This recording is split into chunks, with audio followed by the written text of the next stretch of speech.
One of the things that they're saying about our society right now is that we live in a post-truth world, which is sad, unfortunately, because if straying away from the truth is never a good thing.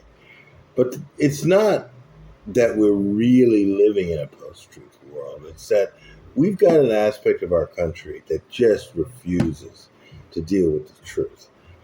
And that, I think, is the definition of MAGA. Their leader, their God King, is a inveterate liar. I mean, the man is.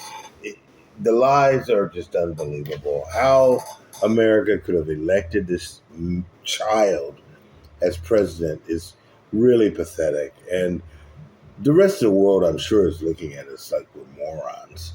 And a large part of this country is morons. But as I said, this is a post-truth world, and one of the signs of this is, and I'm sure a lot of you have noticed this, is Republicans don't answer questions anymore. You can't talk to Republicans anymore. Did you see Kash Patel in his congressional?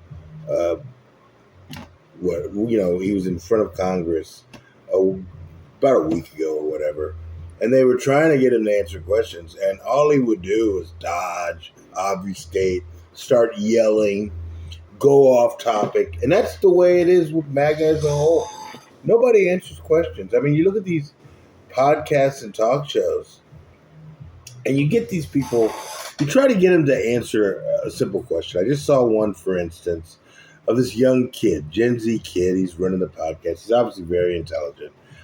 And he was interviewing a pastor, a 31-year-old pastor, and trying to get him to explain why this Baptist pastor voted for Trump over Harris. And he literally got the guy to a point where the guy was like, well, I thought it was more moral to vote for Trump.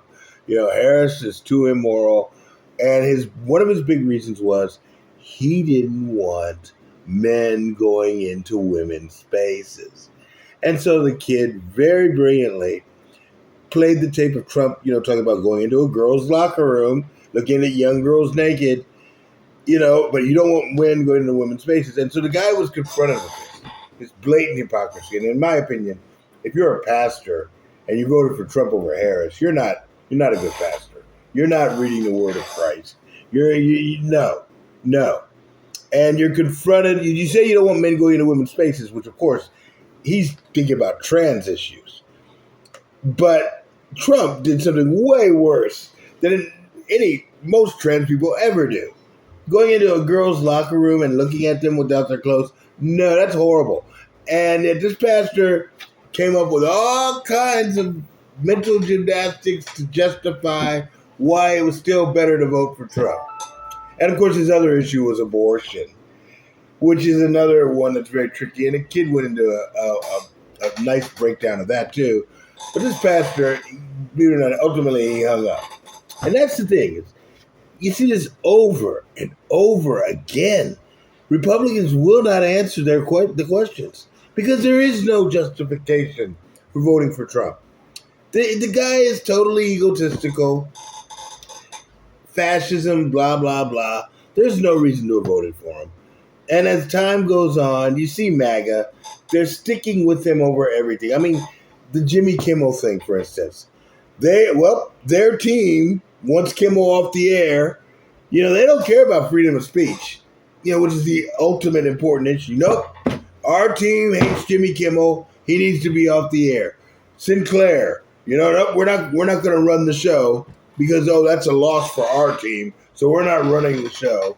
We're not going to show it on our stations. This childish tribal nonsense is ultimately what's going to destroy America.